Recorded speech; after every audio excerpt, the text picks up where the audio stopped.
Оңтүстік өңіріндегі туризм саласына оңтайлы мекеннің бірі тауының басына Нұх пайғамбардың кемесі қалған киеліде әулиелі Қазығұрт елі. Қазығұрттың басында кеме қалған ол әулие болмаса, неге қалған дегендейін, бұл аймақ кез келген адамды қызықтырары хақ. Көптеген елдер болмашыда жерлерін таудай қылып жарнамалайды, ал біздің елде киесімен де, тереңге тартқан тарихымен де таудай болып жатқан жерлер қаншама. Сондай жерлердің бірі осы аймақтағы Қазығұрт тауы.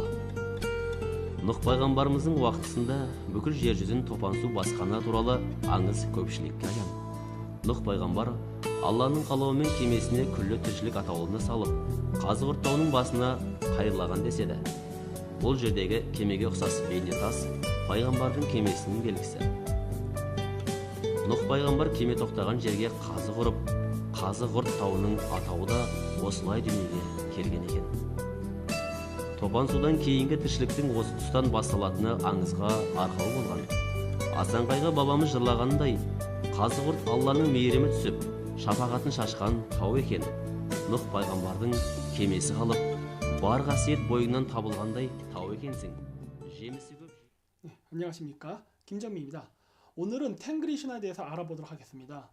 탱그리 신화는 한국말로 번역하면 단군 신화죠.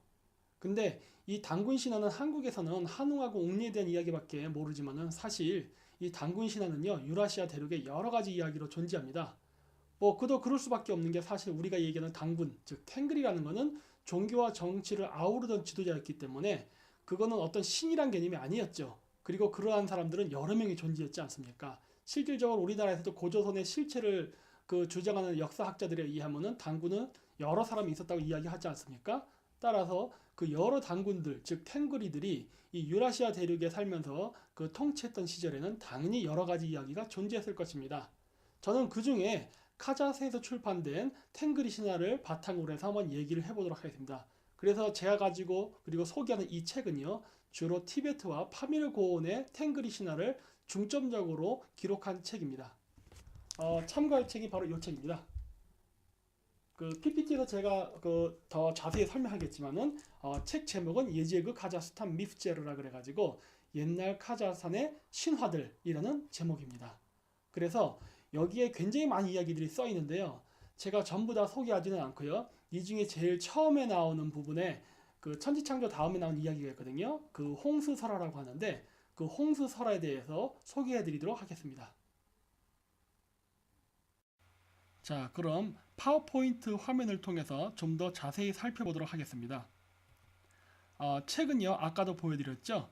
제목이 고대 카자흐스탄 신화, 예젤그 카자흐스탄 미프제르고요. 저자는 오른바의 콜레노비치 자나이다로프라는 사람입니다. 출판사는 아루나고요. 이 오른쪽 밑에 보이는 머리가 하얀 할아버지십니다.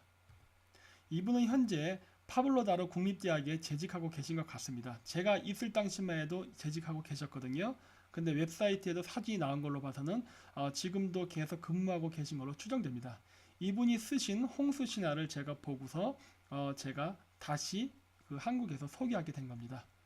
제가 썼던 단군의 나라 카자흐스탄 처음에 나오는 홍수설화 있죠?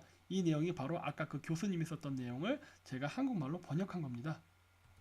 그래서 그분이 썼던 내용을 제가 잠깐 읽어보면요, 이거 한국말로 제가 번역한 겁니다. 홍수로 세상이 물로 둘러싸인 이래 7달 7일 7시간이 지난 후에 한 배가 카즈구르트 산에 도착했다. 선지자 누후는 탱그리에게 헤엄쳐 가면서 홍수에 피난하지 못한 사람들과 동물들을 구원해달라고 빌었다. 이때 많은 산들은 그 방주가 자신의 산으로 오기를 빌었다. 그러나 카즈구르트 산만은 그런 식으로 소망하지 않았다. 왜냐하면 카즈구르트 산은 다른 산들보다 높아 특별하다고 생각했기 때문이다. 이에 탱그리는 겸손했던 오르다바스산, 크질센그르산, 예름타우산, 코이륵산, 앵크산, 바가나르산, 만사르산과 캉으락산은 도움을 주고 카즈구르트 산에게는 구원의 길을 열어주지 않고 처단하였다. 여기서 산을 인격화해서 묘사했는데 이거는 제 생각입니다만 아마 이것은 산이 아니라 산 위에 피신해 있었던 사람들을 좀 더 이 산처럼 묘사한 걸로 추정이 됩니다. 중략하고요. 홍수가 끝난 후 사람들은 새들을 날려보내서 마른 땅이 있는지를 확인하고자 했는데 오직 제비만 녹색 장가지를 물고 돌아왔다. 이때부터 제비는 카자긴들에게 가장 존경받는 새가 되었다. 이후 사람들은 카즈구르트산에 배를 정박하고 거기서 사람들은 살기 시작했다. 라는 내용입니다. 그래서 지금도요, 카자흐스탄은 춘분 축제, 나우르즈에는요, 그 봄처녀, 그 여자 여인의 모습을 인형처럼 조각한 다음에 그 제비를 들고 있는 그림이나 그 조각을 많이 만드는 것을 보실 수 있습니다. 왜냐하면 제비는 행운을 물고 오는 새라는 의미가 있거든요. 아마도 그러한 그 의미가 부여된 것은 이 홍수 때에 그 제비가 나뭇가지를 물고 왔기 때문에 생긴 그 어떤 의미가 아닌가 생각됩니다. 그리고 여기 보시면요, 요 왼쪽 위에 그림이 있죠? 요 그림 보시면은 여기 보면 생존자의 숫자가 몇 명입니까? 하나, 둘, 셋, 넷, 다, 일곱, 여덟 명이죠. 그 노알 방주에서도 생존자가 몇 명입니까? 8명입니다. 똑같이 8명이죠. 그래서 아마 이 이야기는 그 탱글이 그 신화에 나오는 이야기가 성경적으로 차용돼 간 게 아닌가 봅니다. 왜냐면 연대서는 이게 훨씬 앞서거든요. 한 10,000년 정도가 앞섭니다. 그러다 보니까 이게 오리지널 이야기고 이게 나중에 메소포타미아로 전승돼서 내려간 게 아닌가 현재 저는 추정하고 있습니다. 뭐 그렇게 생각한 이유는 이외에도 여러 가지 이유가 있거든요. 근데 이번 장에서는 좀 더 자세한 설명은 생략하고 제가 다른 거를 또 그 신화와 그 다음에 여러 역사적인 그 기록을 설명하는 시간이 있을 때 차츰차츰 설명해 나가도록 하겠습니다. 그리고 또 제일 흥미로운 것은 여기 배선자입니다. 이 배선자가 보면요, 세 개의 글자로 이루어져 있는데 바로 방주각자, 입구자, 그 다음 여덟 팔자입니다. 이 세 개로 조합이 되는데 이게 왜 흥미롭냐면요, 이 방주에 8명의 사람이 타 있다는 소리거든요. 입구는요, 사람을 상징합니다. 우리가 친구, 식구라고 하죠. 인구 조사할 때 인구. 입은요, 사람을 상징하거든요. 한자로 지금도 그렇지만 쓰일 때는. 그래서 이 방주에 8명의 사람이 타 있다는 이 글자가 배선자가 이루어진 배경에는 분명히 홍수설화가 그 영향을 끼쳤을 것으로 추정이 됩니다. 이렇게 8명. 그래서 이 홍수 때 8명이 탈출했다는 이 숫자까지도 일치하는 이 공통적인 내용은 저기 메소포타미아서부터 동쪽 끝으로 극동 지방인 한국 지역까지 광활하게 펼쳐져 있다는 것을 알 수 있습니다. 그리고 이 홍수 때 배가 정박했다는 카즈구르트산은요, 바로 카자흐스탄 남부에 있습니다. 그 위치는 대략적으로 우즈베키스탄, 카자흐스탄, 키르기스탄 국경 사이에 있습니다. 물론 그 산은 카자흐스탄 안에 있어요. 심켄트 근처에 있는데요. 확대해서 보면은 여기에 있습니다. 이 노란색 국경이 현재 카자흐스탄하고 우즈베키스탄 국경이에요. 그래서 이 안쪽에 있는데 이 재미있는 게 보면은 여기 삼각형 보이죠? 제가 카즈구르트라고 한글로 썼는데 저기가 카즈구르트산이 있는 데고요.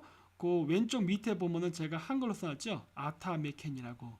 이 아타메켄이라는 이름이 굉장히 의미가 있습니다. 왜냐하면 옛날 카자흐스탄 수도의 이름이 알마타였습니다. 알마타라는 이름은 뭐냐면요, 알마, 사과, 아타, 할아버지입니다. 그래서 사과 할아버지인데 여기서는 할아버지로 해석하면 안 되고요. 이때는 원산지 또는 최초라는 의미로 해석해야 됩니다. 그래서 알마타라는 것은 최초의 사과의 원산지라는 소리예요. 왜냐하면 식물도감 사전을 보면요, 사과가 최초로 재배되었던 지역은 바로 파미르입니다. 그래서 카자흐스탄 신화에 보면요, 여기에선 제가 소개하지 않지만은 바로 이덴 동산에서 사과를 따먹고 쫓겨난 아담들에 대한 이야기가 납니다. 당연히 성경에 나오는 선악과 이야기죠. 근데 이게 더 오래된 이야기입니다. 하지만 이번에는 제가 설명하지 않도록 하고 나중에 다른 시간을 통해서 제가 설명하도록 하겠습니다. 그래서 아타메켄이에서 여기 얘기는 아타라는 것은 최초 또는 원산지라는 말을 의미하고요. 메켄은 카자흐로 땅입니다. 혹은 주소라고 해요. 그럼 이게 무슨 말입니까? 아타메켄은 최초의 땅. 이 최초의 땅이란 이름이 홍수 이후에 그 방주가 정박했다는 카즈구르트산 근처에 있어요. 그렇다면 이거 무슨 의미일까요? 아마도 이 홍수 때 이 카즈구르트산에 정박했던 사람들, 즉 생존자들이 물이 빠진 다음에 아타메켄이란 저 지역에 가서 정박해서, 즉 정착해서 살면서 생긴 지명이 아닌가라는 추정을 할 수 있게 되죠. 그래서 이 지역에 가면 이렇게 그 방주 기념비가 있습니다. 물론 그 방주 기념비가 있는 지역이 배가 정박한 지역은 아닙니다. 그리고 현재 오늘날에는 그 지역에 배를 볼 수 있는 어떤 유물이나 유적의 흔적도 찾을 수가 없습니다. 왜냐하면 그게 만 년이 넘는 이야기거든요. 그러다 보니까 그 배가 설령 정박했다 하더라도 뭐 다 부서지거나 사라져 없어졌겠죠. 모르겠습니다. 어떻게 되는지 모르죠. 왜냐면 홍수설화는 뭐 여기 파미르뿐만 아니라 다른 아메리칸 대륙에도 있고 여러 지역에도 있기 때문에요. 어쨌든 그 홍수설화에 배가 정박했던 한 후보로서 카자흐스탄의 카즈흐스탄도 있다는 것은 굉장히 탱그리 신화에서 괄목할 만한 내용입니다. 그래서 그 지역에 가면요, 이렇게 이 지역에 배가 정박했었다라는 기념 이런 여러 조형물이나 샤머니즘에서 얘기하는 오어랑 해서 돌을 쌓는 뭐 그런 게 있어요. 그런 여러 가지 기념을 하는 그런 장식물들이 있습니다. 그리고 이 그림은 뭐냐면요, 제가 이 카자흐스탄 그 뉴스에서 찍은 건데 카자흐스탄에는 그 봄이 되면 나우루즈라는 축제를 합니다. 나우루즈 축제는 춘분 축제예요. 밤과 낮의 그 길이가 같을 때 하는 축제인데 카즈구르트 산 근처에서 열렸던 축제를 TV에서 찍었던 그 TV 보도 내용인데요. 여기 그 어떤 현수막에 걸려 있죠. 여기 뭐라고 써 있냐면요. 나우루즈 카즈구르트단 바스타간이라고 써 있어요. 이게 무슨 말이냐? 나우루즈는 카즈구르트에서 시작되었다라는 말입니다. 왜 이런 말을 썼을까요? 왜냐하면은 투르크인들의 이 탱그리 신화에 의하면은 홍수 이후에 생존한 사람들이 다시 최초의 정착지를 만들고 국가 그리고 마을 단위를 재건하면서 다시 첫 해에 그 춘분 축제가 열렸을 때 바로 카즈흐스탄에서 열렸기 때문이다 라는 의미로서 이러한 슬로건을 걸고 행사를 하는 것입니다. 네, 이상으로 마치도록 하겠습니다. 굉장히 여기 이 탱그리 신화 책에는요 재미있는 내용이 굉장히 많습니다. 제가 앞으로 시간이 나는 대로 이 홍수설화 외에도 그 다른 뭐 인간의 창조라던가 그 다음에 그 바벨탑 전설 그 다음에 그 인간의 언어가 어떻게 갈라졌는가 그 다음에 그 폭풍으로 인해서 인간이 어떻게 전멸했다가 다시 재건이 됐나 등등 굉장히 많은 내용들이 있습니다. 흥미로운 것들도 많고요. 그래서 제가 앞으로 시간이 나는 대로 조금씩 이러한 내용들은요 하나하나 공개해 나가도록 하겠습니다. 네, 시청해주신 여러분들께 대단히 감사드립니다. 안녕히 계십시오.